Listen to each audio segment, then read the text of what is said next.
stepped in because that is a dangerous situation to be in. That's a really big deal for them to donate all that time and effort and equipment as well. Yassine, we are, after a really hot day today, hoping for a little bit of a cool down. Right, yeah. Today was the hottest day so far of 2023. Yesterday's high of 105 on Sunday matched May 16th's high of 105. That was the old hottest day of the year, and we're 5 degrees above average for this time of year. On average, we should be hitting 107 right around May 31st, so that's not unusual, but it was a warm one today.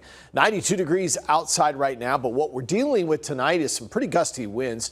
Still plus 20 up in Deer Valley, Scottsdale, Cave Creek, Carefree, anywhere from 13 to 17 miles an hour. It's down to about 5 in Mesa, but of course we're watching up in the Beeline. Emma's talking about the Bullet Fire, and this is the one that's just west of the Beeline, just outside of Fountain Hills, about 5 miles away from Fort McDowell. So yeah, it's in rural territory. The winds are coming out of the south-southwest. The active fire is on the south side of the footprint here. And here is the weather for tomorrow. In the 90s, still some strong winds, but about single digit to the into the teens for humidity. So it's still going to be a pretty tough firefight. I'm sure they're going to be attacking it from the air to get that surrounded and put out. 92 degrees outside, winds out of the west-northwest at 17.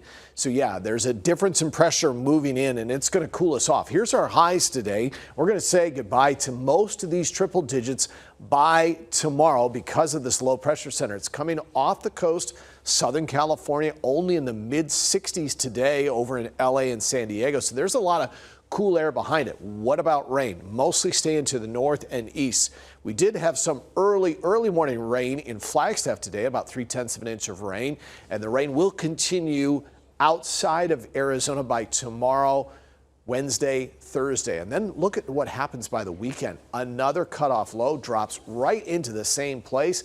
If this all sounds like what we call a broken record forecast, it's exactly the same weather pattern that we had last week, and it's going to continue into this week after a brief break this weekend with those triple-digit highs. Rain is going to stay probably off our borders except for the northwestern corner up near Colorado City. And here are the highs tomorrow. Only 73 in Flagstaff, down to 97 in Tucson, and 80 down at Puerto Penasco. So tonight, breezy still through the midnight hours. That sounds like a song. 74 degrees. High tomorrow, right around 100. Yep, this is June. This is perfectly normal. About 102 is the average. But then we're going to say goodbye to the triple digits. Look at that. In the 90s, no rain on your 7-day forecast. Gosh, Scene, this could be a June to remember. Right. A June for the like books it. if we That's could a song continue too. like this. Yes, that looks perfect. Thanks so much. All right, well, the heat turns